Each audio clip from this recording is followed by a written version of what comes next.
I'm Chelsea with Castanet News, and welcome to our Meet the Candidates series. I'm here with Toni Boot, candidate for the NDP for the Penticton riding. Welcome, Toni. Thank you. Very, very nice to be here with you. So we're going to start off with just a quick, 15 seconds. Who is Toni Boot? Oh, Toni Boot is somebody that whose hometown is Summerland, and I am very proud to be representing the BC NDP in this riding. I grew up in Summerland and graduated from the high school there. Swore I would never return to Summerland, but things change. I spent 9 years in Vancouver going to school and going to working for the federal government in communications. And then after our first boy was born, it was like, maybe not such a bad place to raise children. So moved back to the Okanagan, didn't have a job or anything. Neither of us did, but anyways, we made our way, ran a couple of businesses successfully, and then entered politics in 2014. And so what do you think is the main issue facing constituents of this Penticton riding right now? Aside from the healthcare surrounding the pandemic, is affordability. So affordability for housing, for food, for childcare, anything that relates, accessibility to pharmaceuticals or healthcare that is affordable. All of those things are important for the people of Penticton.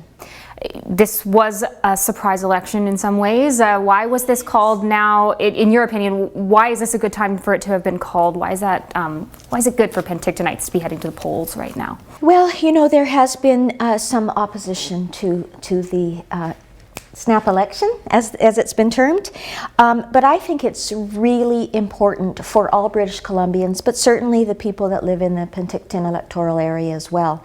And that is, the reason I say that is because we are in a position provincially where we have survived and gotten through with this 6 months of the pandemic.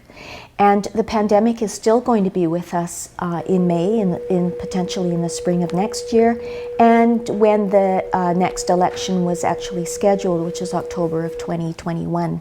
And it's really important for whomever is in government to have the mandate to carry on or to adjust, if it's a BC Liberal government, to adjust the work that's been done in the last 3.5 years under the COVID umbrella.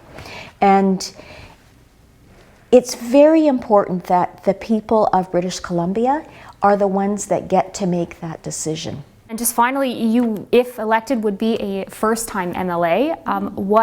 That's a challenge, obviously. How are you prepared for that? What experience do you have that gets you ready for that? Well, Chelsea, I think you know me well enough to know that I love a challenge.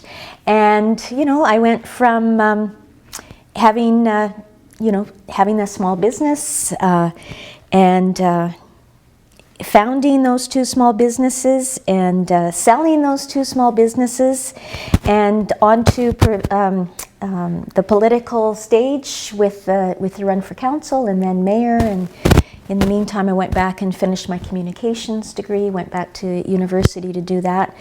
And I do best, I think, when I have a challenge.